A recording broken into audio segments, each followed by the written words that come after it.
Hello everyone. या व्हिडिओमध्ये आपण टॉप 10 AWS इंटरव्ह्यू क्वेश्चन्स आणि आन्सर्स पाहणार आहोत. तर फर्स्ट पार्टमध्ये आपण टॉप 5 पाहिले होते आणि जे उर्वरित जे राहिलेले क्वेश्चन्स आहेत ते आपण या पार्टमध्ये कव्हर करणार आहोत. जर तुम्हाला व्हिडिओ हेल्पफुल वाटला असेल तर प्लीज लाईक, शेअर आणि सबस्क्राईब. तुमचा विश्वास आमचा प्रतिसाद. क्वेश्चन नंबर 6 आहे, what is Amazon routing. Okay, तर राउटिंगचे काही प्रकार पडतात. जसं की फर्स्ट आहे लेटन्सी राउटिंग, दुसरा आहे फेलोअर राउटिंग, थर्ड आहे geo location, on basis of location we route the traffic, fourth आहे वेटेड. ओके, तर it is a global DNS service which is a highly available and scalable domain name system which is used for web services purposes. Okay, what is latency routing? It routes user to the region with lowest latency. Okay, what is second one is failover routing, which routes to a secondary site if primary site is down. Means if there is one application, त्या ॲप्लिकेशनच्या दोन sites आहेत, एक primary site आहे, primary server आहे आणि secondary server आहे. जर primary server down असेल तर आपण ते राऊट करतो ट्रॅफिक पूर्ण सेकंडरी सर्व्हरवर. And on basis of geo location which routes based on their user physical location. जर आपले काही सर्व्हर्स मुंबईला मॅप असतील आणि काही सर्व्हर्स बँगलोरला मॅप असतील तर आपण काही ट्रॅफिक आपण जर मुंबईचं सर्व्हर डाऊन असेल तर आपण बँगलोरच्या सर्व्हरला राऊट करतो. आणि लास्ट वन वेटेड आहे, जी की distribute traffic across multiple resources.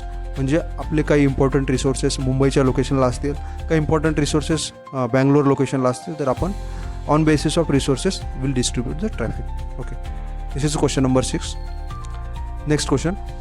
So what is a virtual private cloud which we call it as VPC. To understand virtual private cloud, जर आपल्याला अंडरस्टँड करायचं असेल तर आपल्याला 3 गोष्टी अंडरस्टँड करावं लागतील. What is a subnet, what is a internet gateway, NAT gateway, आणि what is a route table. Okay, so subnet is a range of IP addresses in your VPC. Public subnet have route to an internet gateway and private subnet have do not have.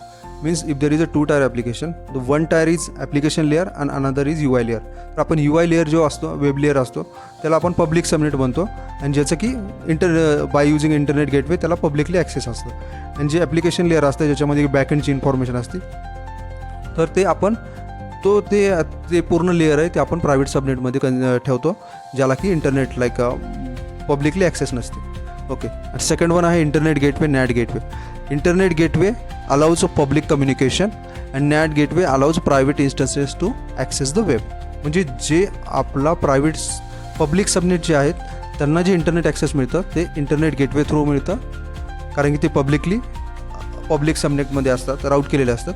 आणि जे आपले private सबनेटमध्ये IP addresses असतात त्यांना internet access घेण्यासाठी आपल्याला NAAT गेटवेची गरज पडते. Okay, आणि थर्ड वन आहे route table. It is a set of rule routes used to determine where the network traffic from your subnet or gateway is directed. Okay, त्याच्यामध्ये आपण IP ॲड्रेसेस मेन्शन करतो. VPC allows you to launch AWS resources into a virtual network that you have defined, providing complete control over your environment. Okay, and question number 8, which is most important, like difference between relational, which is MySQL, and NoSQL database. Okay, so here like basically तर इथे आपण एक basic difference पाहत आहेत. Okay, तर याच्यासाठी 2 services आहेत जे की Amazon RDS आणि Amazon DynamoDB. ओके, तर Amazon RDS मध्ये आपण कुठला डेटा स्टोअर करतो? SQL, like MySQL related data which is a relational inform. Okay, आणि Amazon DynamoDB मध्ये आपण NoSQL रिलेटेड डेटा जे की रिलेशनल डेटा असतो. आणि आपण जे स्केल कसं करतो, तो रिलेशनल डेटा आपण व्हर्टिकली स्केल करतो बाय अपग्रेडिंग इन्स्टन्सेस, आणि नॉन रिलेशनल डेटा आपण हॉरिझॉन्टली स्केल करतो जसं की by using auto scaling partition. Okay, आणि स्कीमा कसा असतं याचा, तर रिजिड प्रीडिफाईन स्कीमा असतं, तर ह्याचा फ्लेक्झिबल अँड डायनामिक स्कीमा आहे.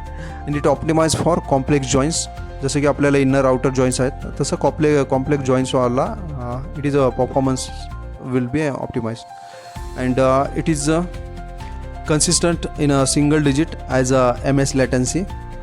अँड ॲप्लिकेशन यूज जसं की यूज केस काय आहे याचं, आपण Amazon RDS जर वापरला तर ह्याचं यूज केस काय आहे, तर CRM, ट्रेडिशनल ॲप्स जे आपले ॲप्लिकेशन्स आहेत ERP ह्याच्यासाठी आपण वापर करू शकतो. आणि ह्याचं जे Amazon DynamoDB आहे, जर मोबाईल्स असतात आपले मोबाईल वापरतो किंवा गेमिंग किंवा adtech IoT related tech materials, तर त्याच्यासाठी आपण हे वापरतो, NoSQL DynamoDB वापरतो. Next question, what is a disaster recovery or strategies. Hello, what is a disaster recovery strategies. Backup and restore, जसं की lowest cost data is backed up and restored when needed and high RTO or RPO. Pilot light, जसं की core elements are always on and data is synced. Apps are scale up during a DR. Okay. Home stand by, a scale down but functional versioning of the environment is always running. So this way we can do like by following these strategies. And multi-site, active, full load is distributed across sites near zero RTO or RPO. So this way आपण ह्या ज्या strategies आहेत ज्या की वापरू शकतो आपण disaster recovery करण्यासाठी. Okay. Next question, what is AWS lambda and serverless. Okay. तर की बेनिफिट काय आहेत AWS लॅम्बडा आणि सर्व्हरलेसचे. नो सर्व्हर मॅनेजमेंट, जी की सर्व्हर मॅनेज करण्यासाठी आपल्याला खूप मॅनपॉवर लागते किंवा खूप एक कोडिंग किंवा खूप इन्फॉर्मेशन लागते किंवा एक काही रोल्स वगैरे आपल्याला डिफाईन करावं लागते. तर याच्यामध्ये नो सर्व्हर मॅनेजमेंट म्हणजे AWS handles all infrastructure. Continuous scaling means automatically scales with request volume. Pay per request म्हणजे you are charge only for the compute time you consume. जेवढं तुम्ही कन्झ्युम केलं तेवढंच तुम्हाला चार्ज होईल. Pay as your request. And event driven म्हणजे triggered by S3 uploads, DynamoDB changes, API calls etcetera. Common trade off, so cold starts, latency on initial invocation after इनएक्टिव्हिटी. Okay. This way we can able to understood top 10 AWS interview questions and answers. Thanks for watching. जर तुम्हाला video आवडला असेल तर please like, share and subscribe. Thanks.